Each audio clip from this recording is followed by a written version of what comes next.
Yes, we are live. Hello everyone. Good, really late evening. Um,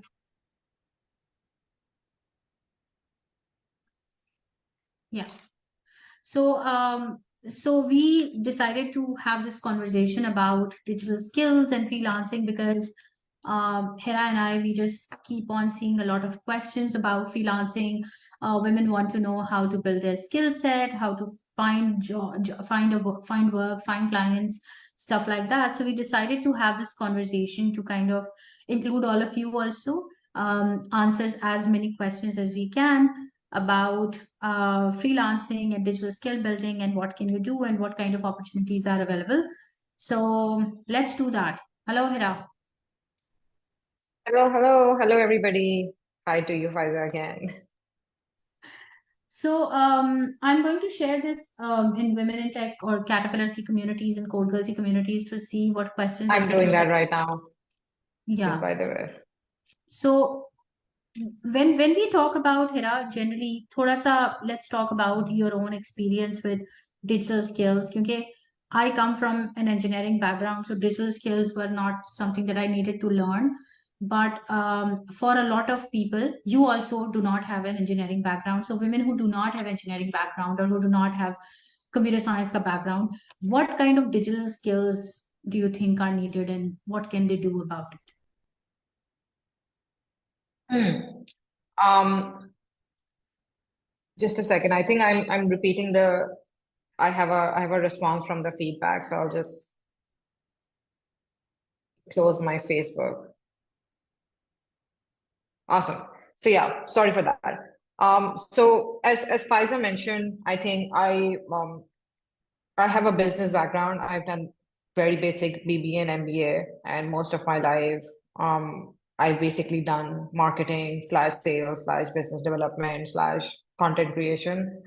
Um, as far as the skills that I started learning back in 2016 versus where it is right now, I think, Faiza, you would agree that things have changed so much.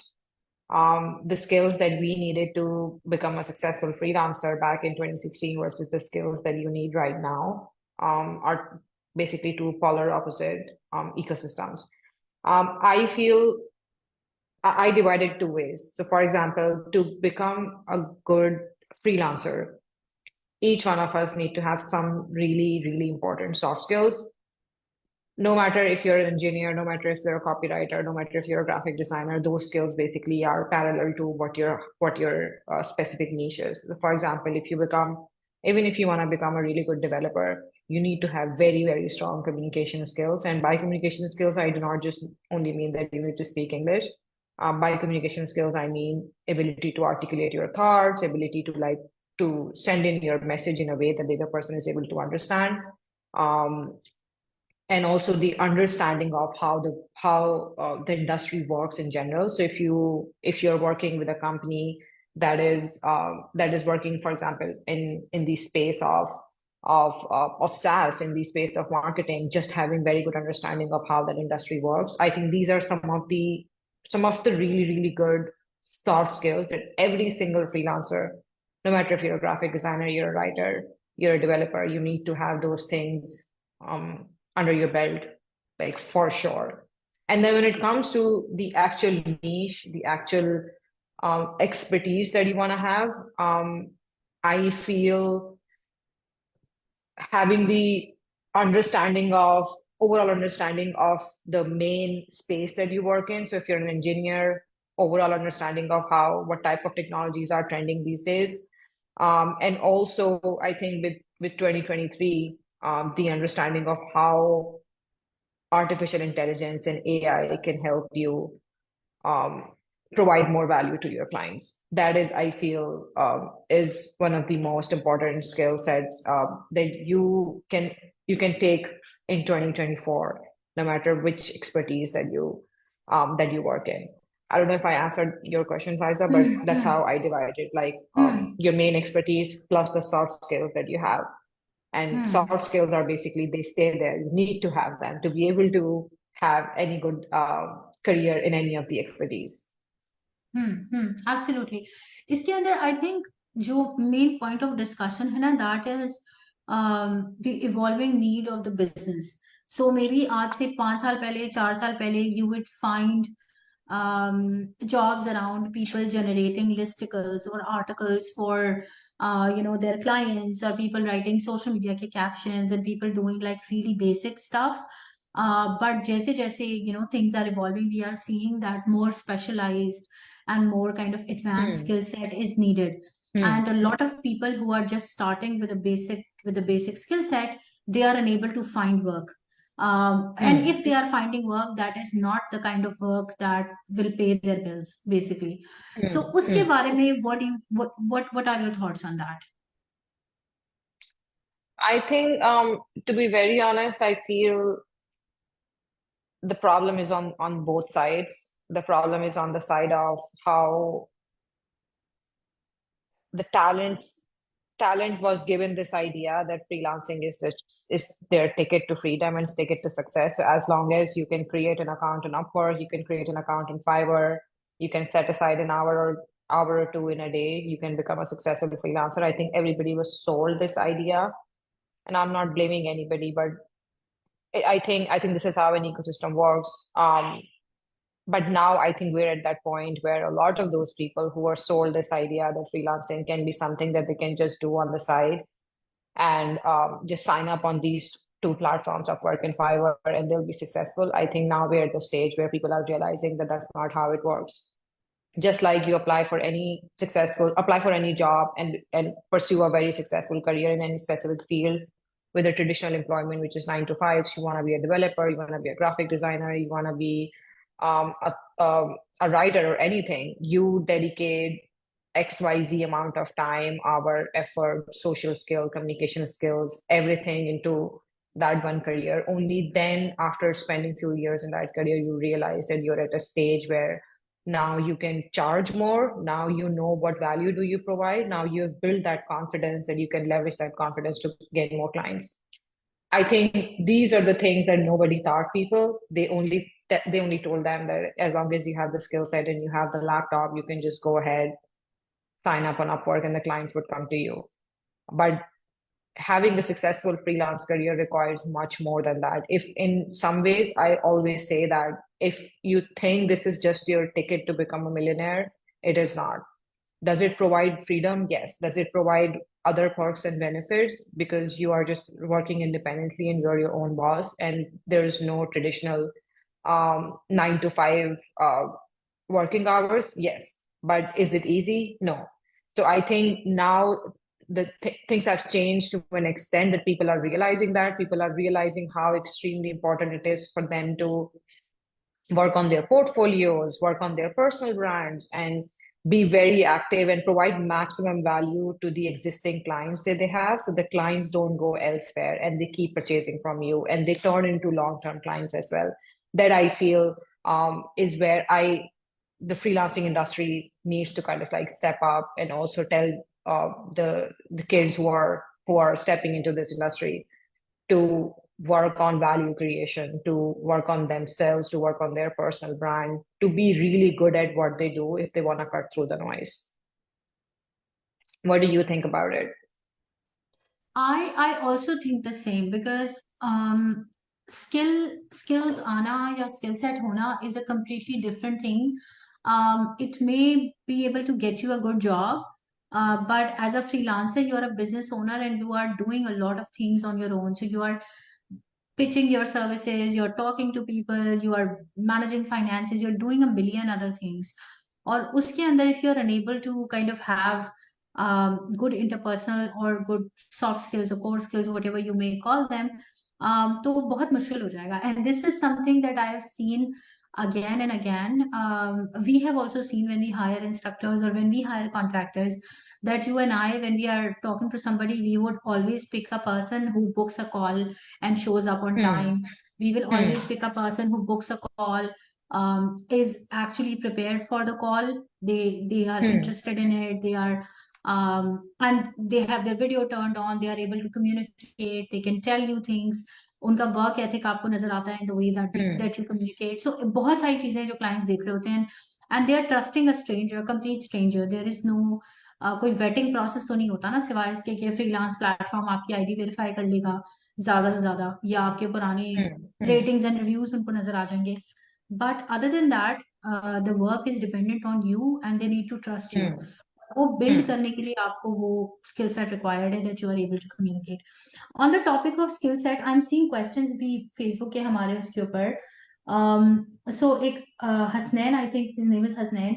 He's talking about, he's asking a lot of questions. One of the question is कि how to improve soft skills. जैसे मैंने भी अभी ये बात की, तुमने भी मेंशन किया है. हम्म सो अगर अगर कोई नया है, स्टूडेंट है, कोई नया एस्पायरिंग फ्रीलांसर है, इवन कोई एक्सपीरियंस बंदा है, एंड दे थिंक कि मेरी सॉफ्ट स्किल्स इतनी अच्छी नहीं है, मैं इतना अच्छा कम्युनिकेट नहीं कर सकता, तो क्या क्या करना चाहिए उनको?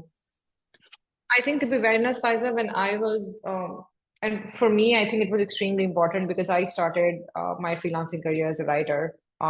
And written communication versus verbal communication, although somebody would say, oh, if you're a writer, you would be extremely good at speaking, or if you're a speaker, you'd be extremely good at writing.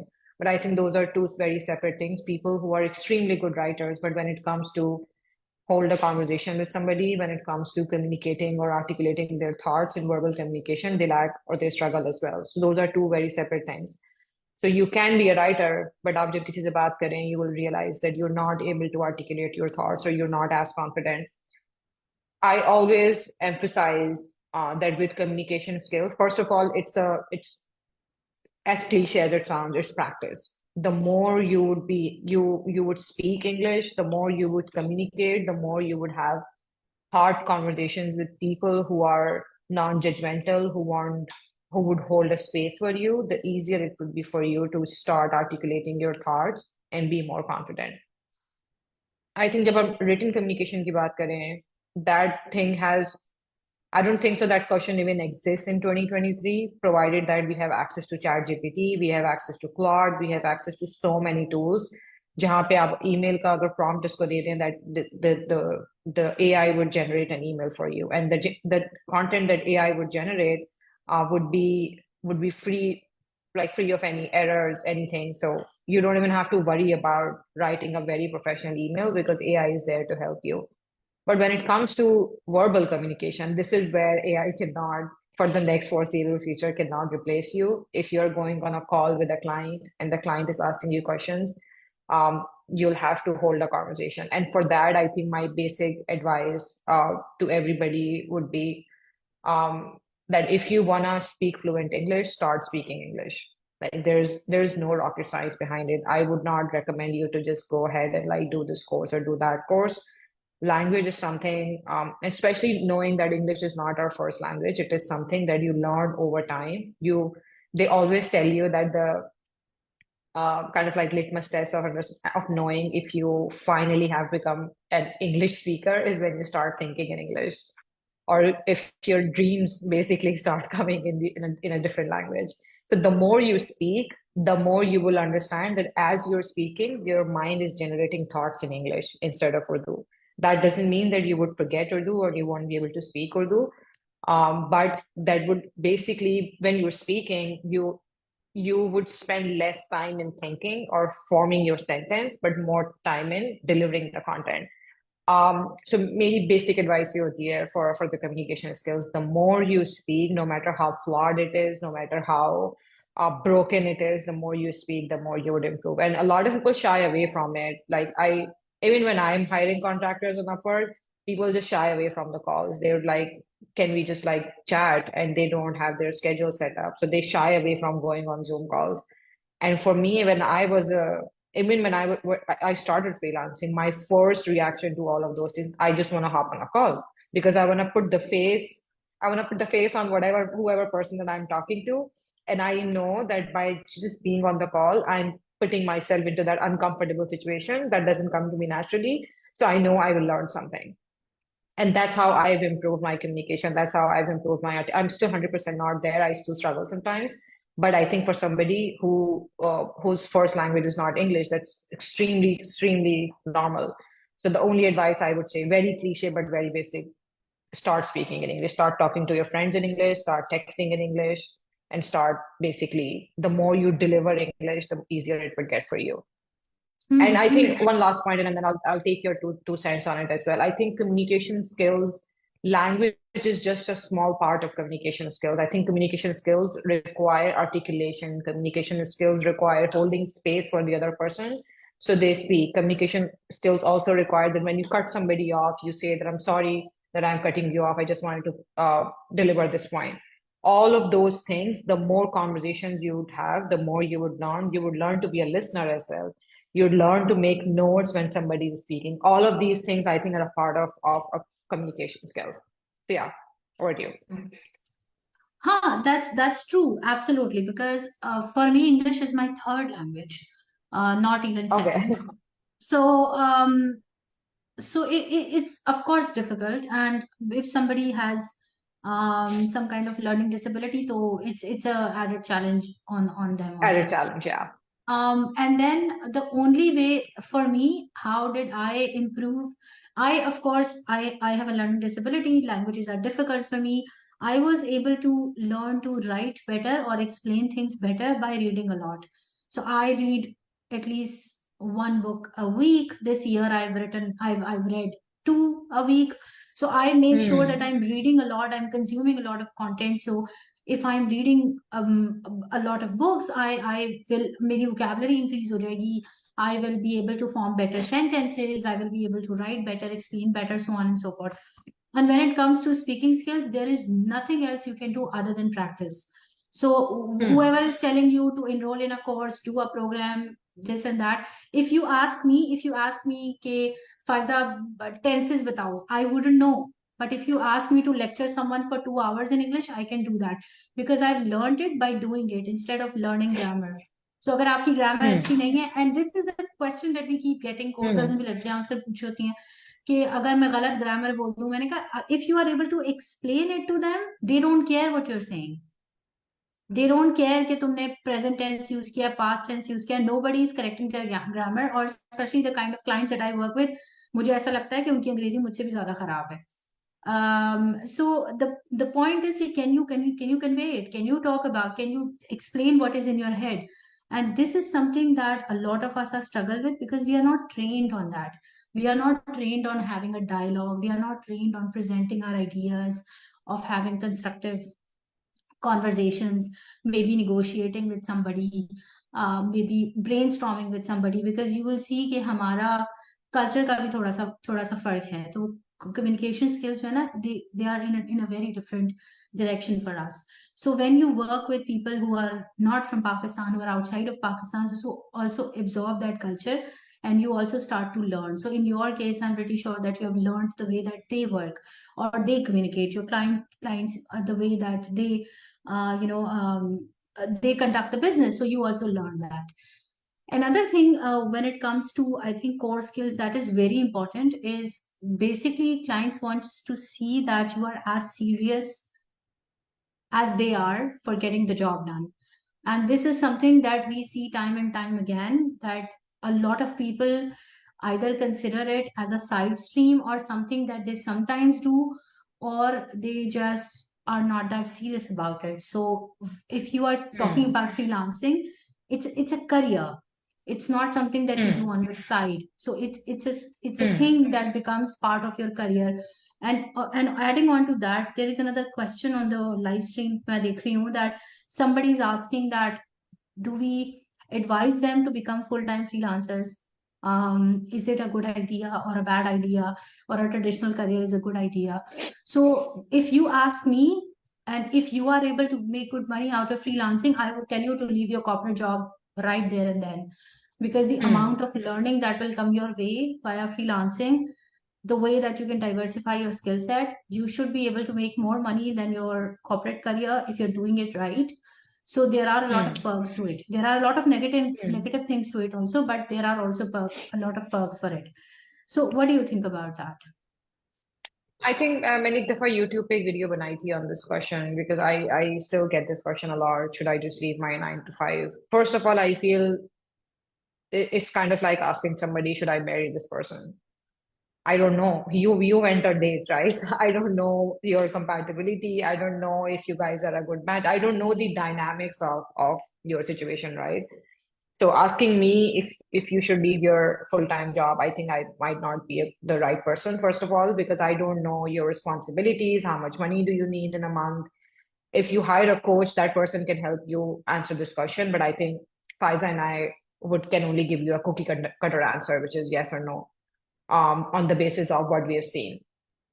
One thing that might help you answering this question is um, understanding that you have you have done enough research and enough work, first of all, on yourself, and secondly, on how the space that you want to become a freelancer in is going to work for you or not.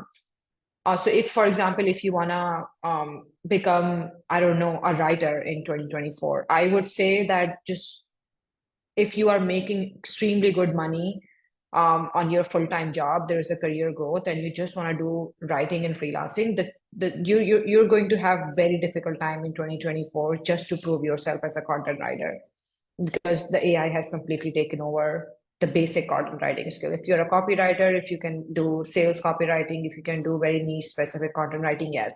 So is sawal ka jawab requires a lot of kind of like discussion and conversation on what do you want to do, why do you want to do, how much money do you make right now, what are some of the challenges or problems you have in your current job right now, and on the basis of all that you shared, I can give you, I don't know, justified answer if you should leave your job or not.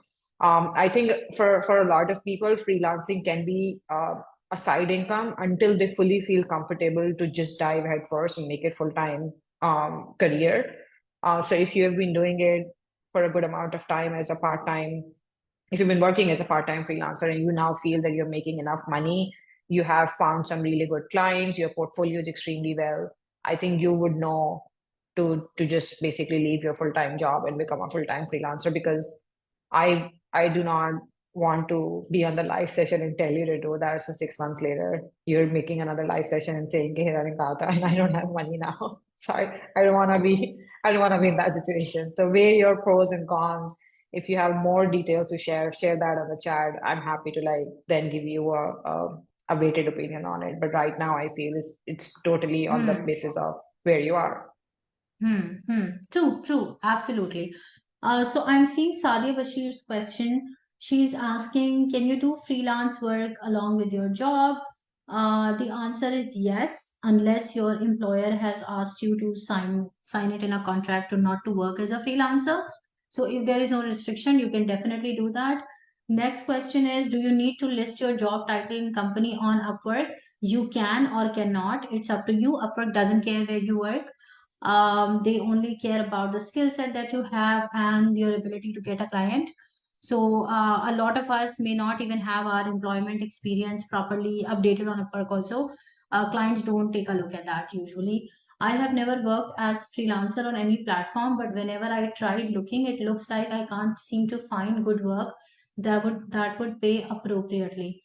So where are you looking? That is my question. And again, another thing is that initially you may not find it because when you're new to a platform, the platform also wants to see what kind of person you are.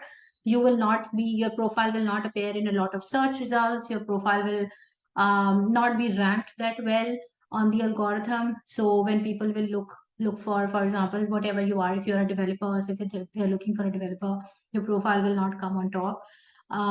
You need to work on your profile and prove to kind of Upwork that you're serious about it, you're sending out proposals, you have a membership, whatever you have to do. So when I started, I'm sure Hira will share her side of the story also. So in my case, I started with $20 an hour, and that was and at that time, even I was working with Upwork's social impact team, and even they recommended me to lower it down to $10. I'm talking about 2017, and I told them that $20 is where I draw the line. I will not go lower than that. So it took me 4 to 5 months to get my first client, and then I slowly and gradually increased it and took it to like 125, $150. It took that amount of time, like 6 years. So initially, of course, you will not have to work for free. You will still make money, not very good money, but still money. And with what is happening in the economy right now, if it's even $30 an hour, I'm pretty sure that's more than most of the Pakistani jobs that are there will offer you. So my recommendation would be to start from a good enough place, so 20, $25, $30, and then go from there. Hira. I think, yeah, I would not add anything. I think what you said is what I echo as well. When I started, I think for me it was a little bit different because initially I was doing a lot of retainer and fixed projects on Upwork. So a lot of it, I didn't pay a lot of attention to what is my hourly rate until I started working with a client who asked me that what is my hourly rate, and I didn't even know how to calculate the hourly rate. So what I basically did is I calculated the amount of hours that I was spending writing one blog or making content for the website, and I basically just slashed it into hourly and I sent it to them. But I think when I started, it was around the same way. It was 20 to $25 an hour. Yeah, and I think that I do not want to take the conversation to that debate. I very, very strongly feel that this whole hourly model, I do not like it. It's just extremely obsolete model of trading your time, especially when you're a senior person. Like trading your hours against the value that you provide, it becomes very subjective as you become more of an expert. So I still struggle with quoting somebody my hourly rate because of it depends on how much value I'm providing, right? So maybe I'm providing you $10,000 worth of value in an hour. Charging $100 doesn't make sense. And then for some people, I provide very less value because I'm just there on the calls. So for them, $100 makes sense. I do feel it's a separate debate, but I do feel this hourly model of work is extremely outdated. Somebody would Hmm. change it and eventually it will trickle down, but I feel trading your time as you become experienced is a very outdated model now. Hmm. But this is how it works in freelancing, I feel. Experience for experienced people, I agree.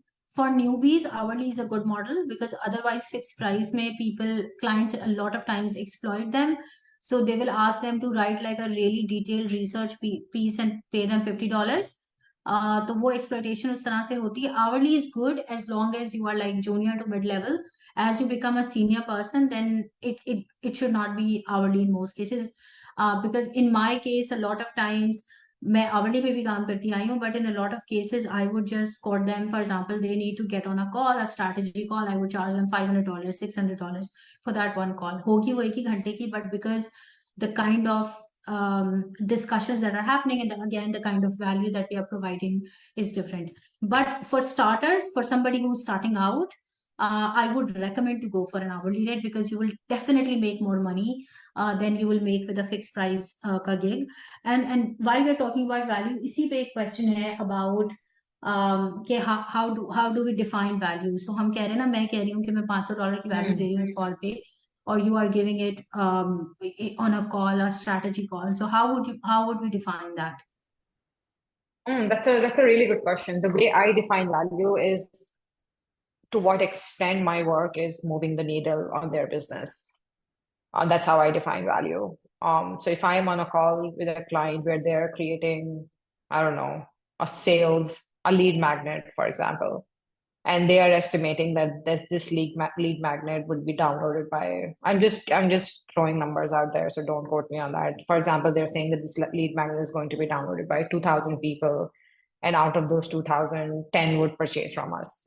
And अगर अगर जो है वो उसकी ticket price is, for example, $100, just by just helping them making that lead magnet, it is bringing around $10,000 worth of business to them, right? So it's moving the needle on their business. And if they're only paying me $50 to write it, I'm not going to do it because I know the asset that I'm developing, thing that I'm working on, how much value it is providing to the company. So in some cases, it is pretty straightforward. For content, I feel it is straightforward because you're producing something tangible. For strategy calls, for consulting work, it is extremely, I think, based on your own experience, the thoughts that you bring on the table, the perspective that you bring on the table. But to simply answer your question, I think for me, value is to what extent I'm helping the client move the needle on their business. That's how I define value. Hmm.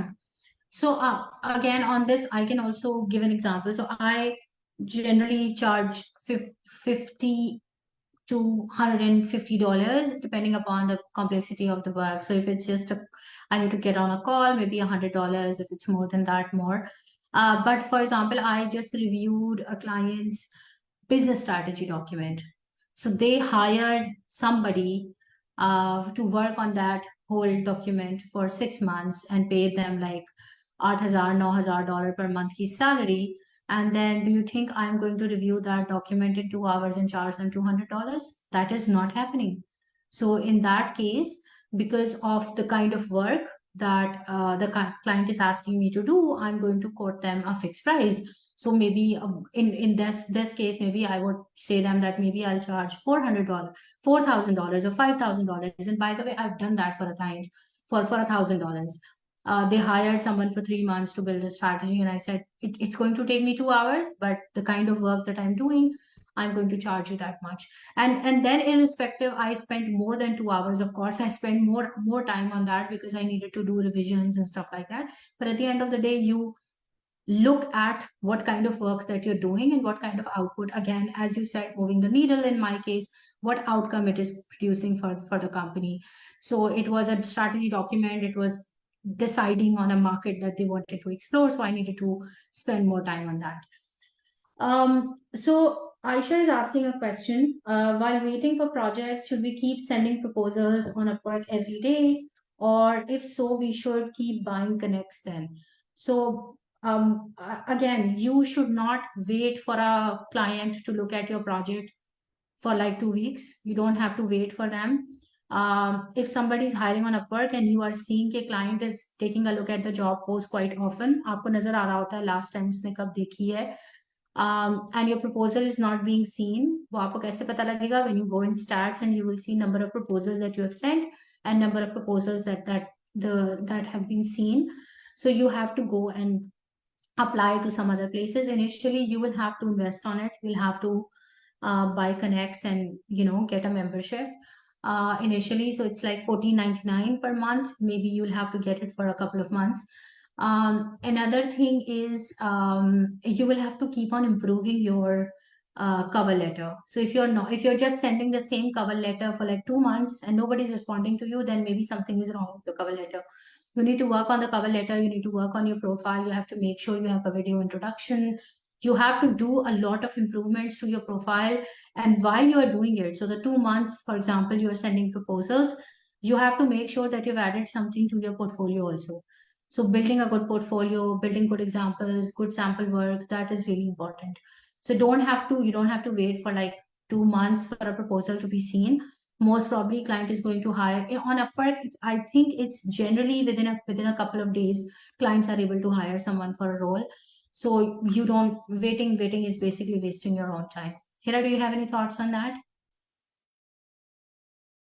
I think yeah, I'm guilty of the same thing, Faiza. Sometimes I feel when you're constantly applying for the jobs and nobody's seeing your proposal, instead of admitting that there could be something wrong with your profile, you just like either hold up against it or you say I'm not getting any projects. But think of, and I make the same mistake sometimes as well.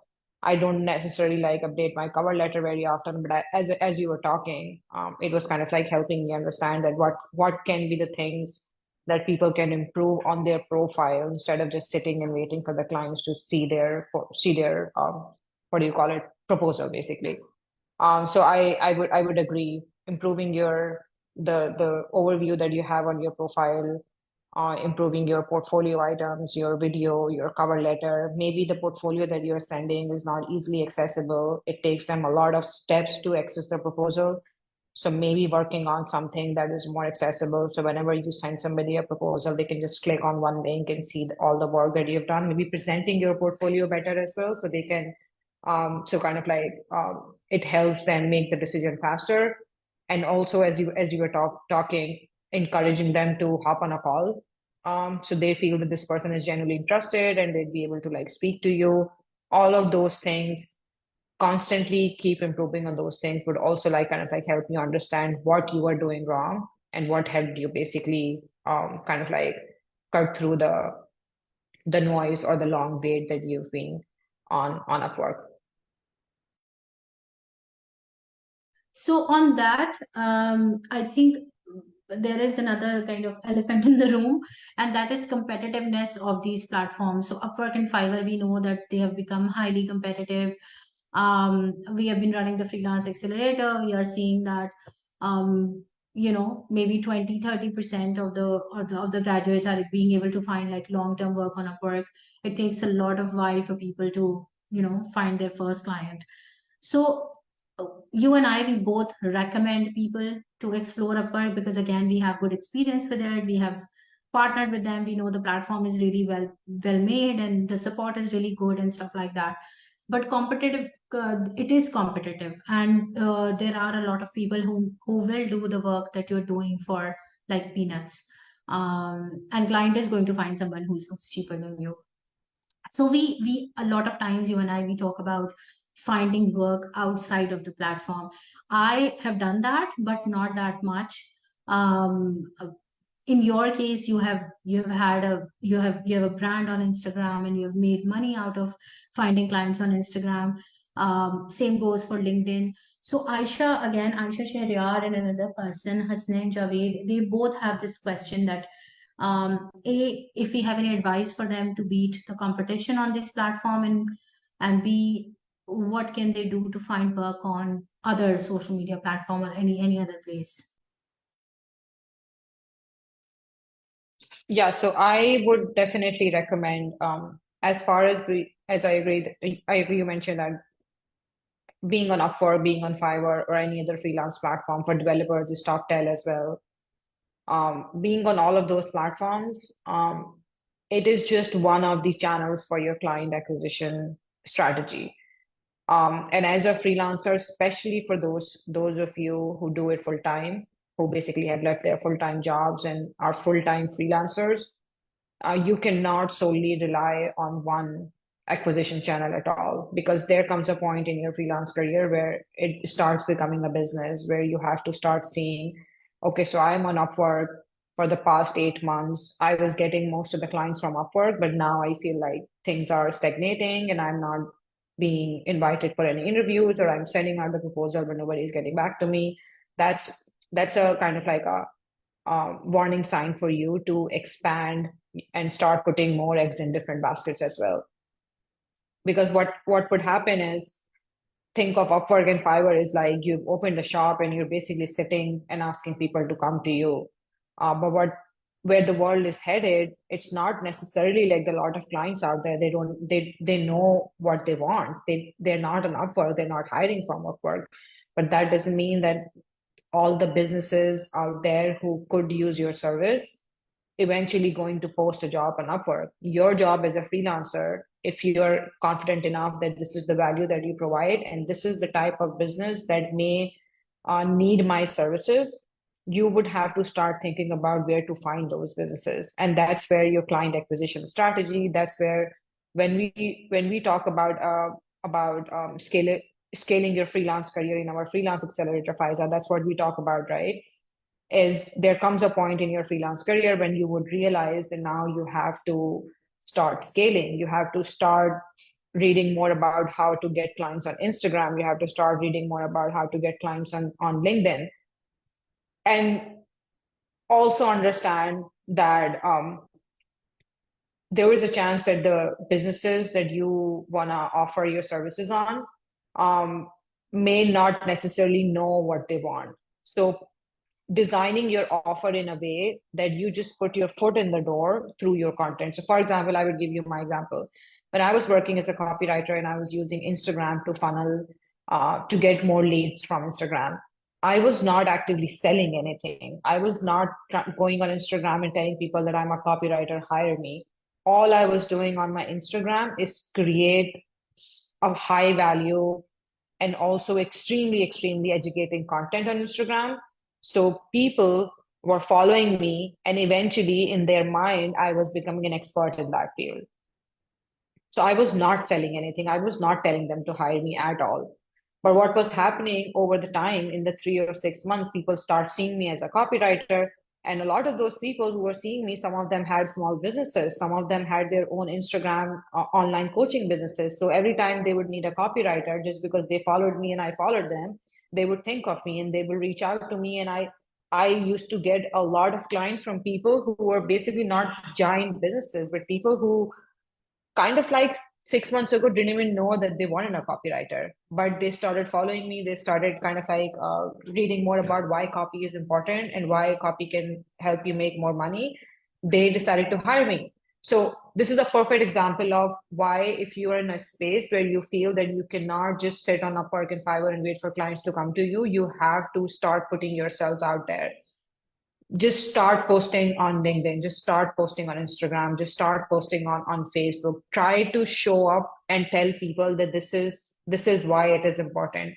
And within first 3 to 6 months, eventually you will realize that how a lot of people who didn't even know about it now, because of you, whenever they think about a certain topic, they think of you. So in the next 6 months, if somebody wants to hire, they'll come to you. So to keep the answer simple again, do not put all your eggs in one basket, which is two basket, which is Upwork and Fiverr. Try to build your personal brand. Try to have a content strategy for your own freelance career and put yourself out there. Otherwise, you would be at the stage where a lot of freelancers are right now, who completely relied on Upwork, who still send dozens of proposals every single day, but they do not hear back from anybody, is because they're putting all of their eggs in one basket. You need to scale, you need to use multiple social media channels for your client acquisition strategy. Just start with one, learn how to do it, and then hop on another one. But that is where I think the future of scalability in your freelance career would come, instead of just relying on Fiverr and Upwork, because the competitiveness on those platforms is through the roof. After COVID, people realize the benefit of remote working. So even people who'd never considered becoming a freelancer, they now do freelancing on the side. And after COVID, things have changed a lot. So if you are not changing, that's not the problem of the platform. You as a freelancer need to evolve and catch up with where the industry is headed. Right, absolutely, absolutely. I think another thing is that initially we would see a lot of people who just wanted to be freelancers, becoming freelancers, but now we are seeing a lot of experienced people also coming in and finding work that aligns with whatever they want to achieve. I do have a couple of more questions. So Aisha is asking, what content should be good to showcase your skills? Can it be sample work or content related to web development? Also, should we post daily to get seen by the people? So, Aisha is a web developer and she's asking that if she wants to do like personal branding or client acquisition through social media, so what can she do? Should she post about her samples or about her skill set, or if she should post daily, or what's going to be the strategy?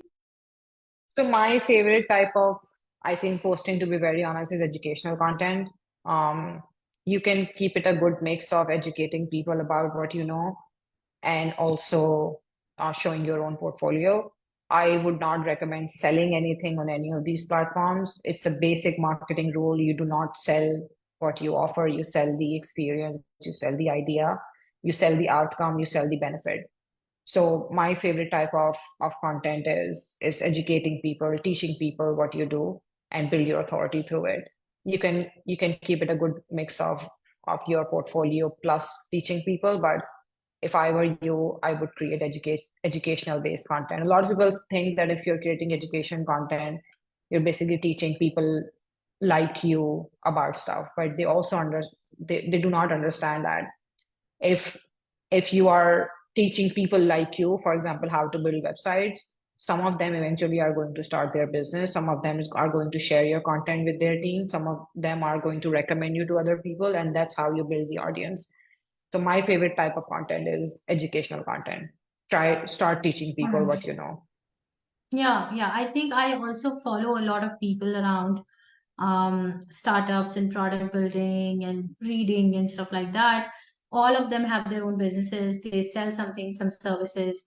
Some of them are book editors, some of them are product managers, but they're not selling anything directly. The service, the selling part is a byproduct of whatever else they're doing on the platform. So let's talk a little bit about So we see a lot of women in tech. In women in tech, we see कि बहुत सारी ऐसी खवातीन हैं जिनके पास degrees हैं, but they have not worked or they have left work for a very long time. And then we also see a lot of other women also who are really highly educated. We do have a lot of educated women, but they don't have the kind of skills that are needed to kind of become freelancers. So उनके पास शायद ये skill होगी कि मैं content लिख लूँ या मैं सोशल मीडिया पे पोस्ट कर सकती हूँ, या लेकिन जो actual AI automation added skill set होता है, चाहे वो ग्राफिक डिजाइन का हो या वर्चुअल असिस्टेंट का हो या डिजिटल मार्केटिंग का हो या राइटिंग का हो, तो उस हवाले से what avenues can they explore and what can they do? And adding to that also, there's a question by Tuba. She's saying कि I do not have experience in more than one thing, so I think about content writing and digital marketing, but I'm not an expert or good enough in anything. So what can I do? How can I decide? How can I scale forward? So do you have any advice or any opportunities I think for these if you are people? not an expert at anything, then you become an expert. I don't think so. It's a matter of you and I were born expert, or anybody else who's an expert was born expert. We have worked on our skill set. We have invested time, money, energy, resources into buying courses, into attending events. It's to and also reading books and watching tons of YouTube videos. Even though I do not work as a copywriter anymore, I still follow so many creators who teach me about what's happening in the industry. So I think expert is basically kind of like a byproduct of somebody who has worked hard on their skill set. Nobody was born an expert, right? Nobody has had those skills. So if you feel that you are not good at it, which means you need to work on your skill set, you need to enroll yourself into courses, find a mentor, read a lot of books, and then until unless you are not, you won't be confident at your expertise in delivering the value. It will basically show in the work type of work that you would do as well. When you are talking to a client and you know you're good at what you do, you know what value do you bring on the table, the way you are talking to the client, the type of clients you're attracting, it all changes. So to answer your question, if you feel you're not expert at something, work on your skill set, spend more time, money. And I'm not asking you to enroll into a bunch of courses and spend a lot of money, because some people may hold it against me that I'm trying to like, just if somebody's not making money, I'm asking them to like invest more money. But again, 2023, tons of free content out there, tons of free courses out there. A lot of creators create free content. So just go and work on your skill set until you feel you're expert at something. If you are a freelancer and there isn't one thing that you feel you can beat somebody's entire expertise with, I think that there's still something that you need to work on.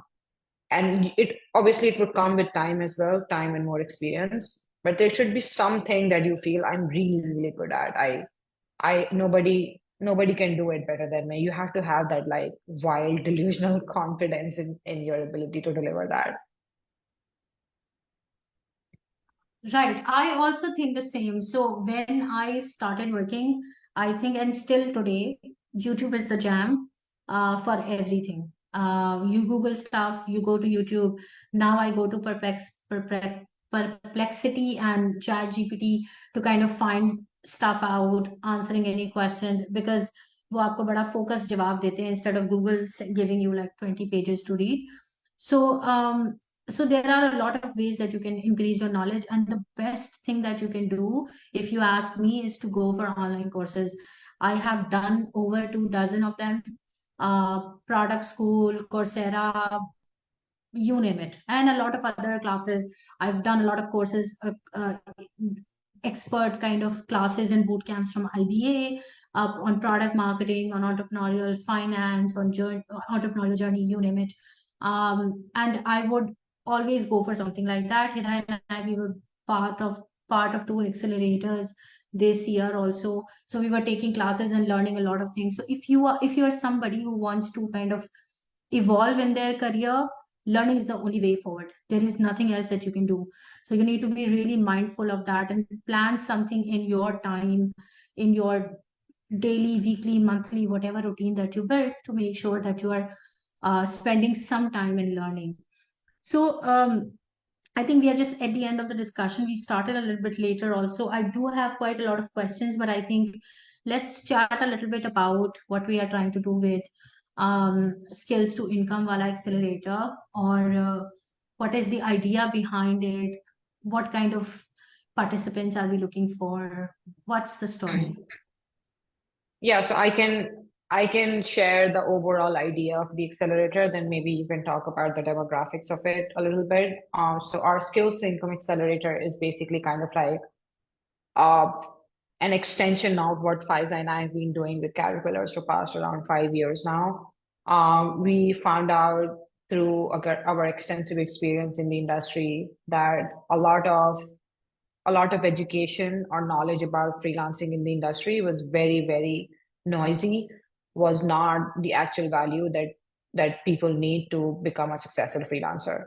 And it was kind of like a lived experience of Faiza and me as well. So what we initially decided with CaterpillHERs is to start a career accelerator program where a lot of women in Pakistan who struggle to find full-time jobs, who do not want a traditional 9 to 5 employment, we would teach them how to become a freelancer, and it would open up doors of opportunities for them. So we started this career accelerator program back in 2019, launched our freelance accelerator, which was extremely successful. We have a lot of success stories. Some success stories, some people still struggle to find work. Some people have found work and it has changed their lives, which I think for any program is extremely normal. That's what happens.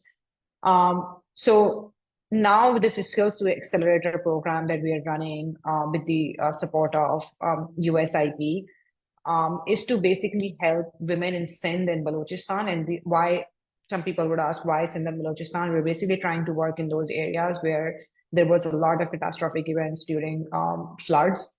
So we're trying to specifically work in those regions. If your family or your loved ones are impacted by it and your financial situation is not good, we're basically trying to help you teach those digital skills so you can come out of the impact that it had on you. So Skills to Income Accelerator is basically an extension of what you were already doing with Freelance Accelerator. What Freelance Accelerator was doing is it was a 12 weeks course to teach women how to become a good freelancers, how to find clients, how to work on their portfolio, how to work on their client negotiation and client communication skills. What we have done is we've added another skill accelerator right before our freelance accelerator. And I'll tell you why. Because we've run 5 or 6 cohorts of freelance accelerator, and not everybody who applies to our programs get in. We basically do a bunch of interviews beforehand to make sure that the person we are letting in is the person who can commit to the program. And during a lot of those interview calls, during a lot of those interactions with our participants, Faiza and I constantly saw that there was lack of clarity in the participants about their skill sets. They didn't even know what skill set that they have, first of all. Second, even if they had that skill set was not of the quality that would make them successful freelancers. So no matter how much time Faiza and I would spend on teaching you how to become a freelancer, if the website that you're designing, the content that you're writing, or the graphic that you're designing, if it is not of good quality, if you don't know how to do it, any effort that Faiza and I would put on helping you become a freelancer is basically going to be useless. And that's what we saw. There were so many girls extremely good at work ethic, knew how to become a freelancer, but their skill sets were basically very bad. So now what we have done is we have taken a different approach. For first 8 weeks, we are teaching women digital skills on the basis of their interest. There are 4 tracks of virtual assistant, graphic designing, copywriting, and also what is the fourth one? Which is the fourth one, Faiza? Virtual assistant, graphic designing, Um, copywriting, Digital digital marketing. marketing. Yeah. So we have 8 weeks of training on specific skill sets. When participants will graduate from the skill sets, they will then learn how to become a freelancer. This is the approach we're taking for this accelerator. Our applications are closing in 6 days only. I think 6 or 5 days. Here it's December 5th. I think in Pakistan it's going to be December 6th. So our applications are closing in 5 to 6 days. If you are a woman based in Sindh or Balochistan, any city, have access to the internet, and want to learn a digital skill and convert that skill into a successful freelance career, I would highly, highly encourage you to apply. The program is 100% free of cost, but we do take a small security deposit just to kind of like get that commitment from you. if you successfully graduate from the program, we return it to you to your bank account within a month. So yeah, that's what this accelerator is. If you yourself or somebody who you know based out of Sindh or Balochistan who you think can benefit from this program, feel free to like share Faiza or my contact details or Caterpillar's Facebook page to them and ask them to DM us. We're closing our applications in 5 days. So anything you want to add, Faiza? Yeah. No, I think you covered all of it. The emphasis here is to basically find people who actually want to learn and who are really serious about it, committed about it. They have the time and the energy and the vision to change things. We are very because again it's a sponsored program. We do have I think over 600 applications so far, but we are still very selective about the people that we take in. So if you're somebody who's applying, make sure that you take some time. It's going to take you like 15 to 20 minutes to fill in the form. Do fill in the form, take a look at the amount of effort that is required from your end, and then do apply. If you are somebody who is from Balochistan or a smaller city in Sindh, I'm really happy to we are really happy to bring you on board because we are specifically looking for women from smaller cities because a lot of times they are underrepresented and they are overlooked. While we are closing it, there is a very interesting question that I want your opinion on, Hira. So Fatima is asking, why is it difficult to justify a skill set, especially when you're good at it, when it comes to freelancing? So if you want to justify that It's the it's the you know your shit it's the and you badass confidence that you lack. I think yeah just look at yourself in the mirror. Yeah, look at yourself in the mirror and just ask yourself this question. I think a lot of it comes down to the confidence. A lot of it comes down to you thinking that you're not good at what you do more than what people would think. I think I've had that. I've done that to myself too, especially as somebody who was a writer and I English was not my first language. I've always doubted that the content that I write doesn't read good. It's not up to the mark, and I would never be able to make big bucks out of it. But the types of publication where my content is published is where a lot of people who grew up speaking English never get the access to it. So that's the moral of the story is it wasn't my work, it was just the voice inside my head that used to tell me that. And the way it has helped me is, first of all, validating and talking to myself about that voice doesn't exist. It's just basically the confidence that I lack.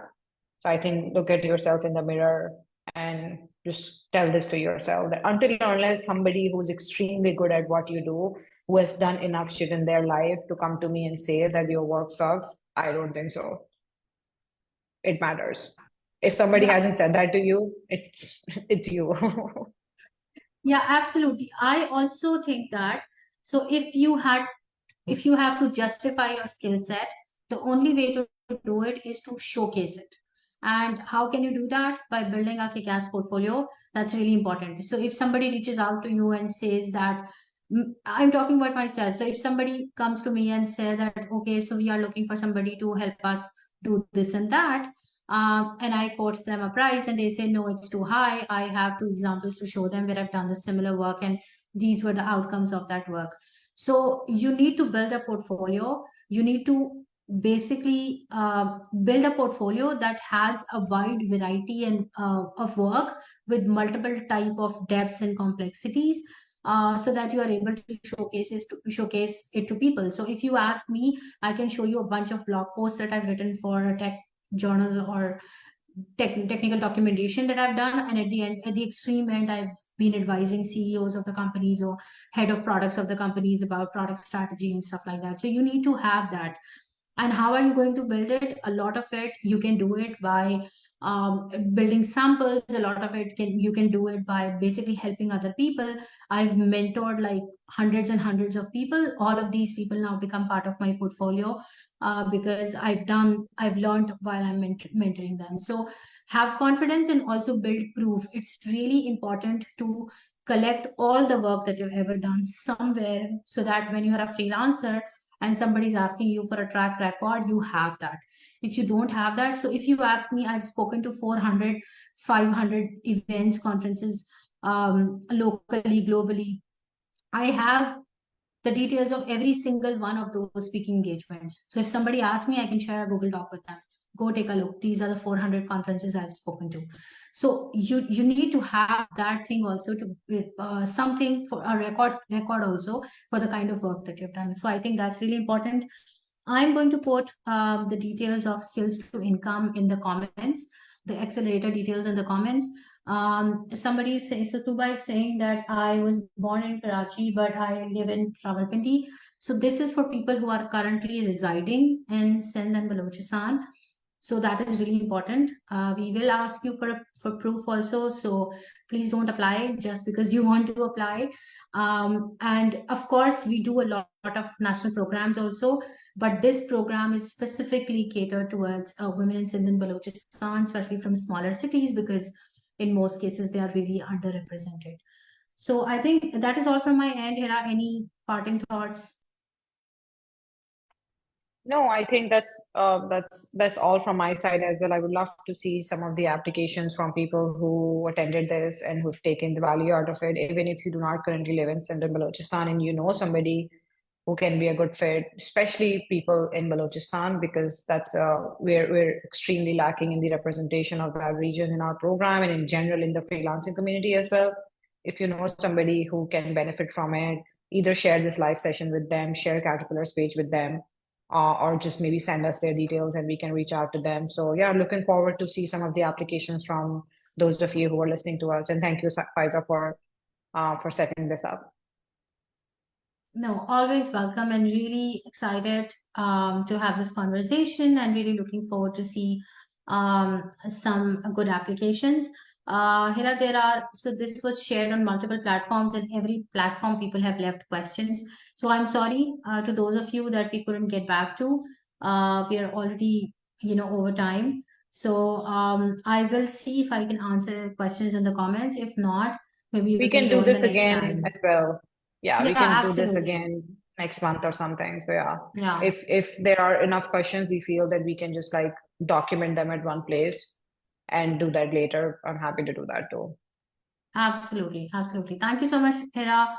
And I think Thank you so much. thank you, everyone. Bye-bye. Thank you, everybody. You guys have a good one. Bye.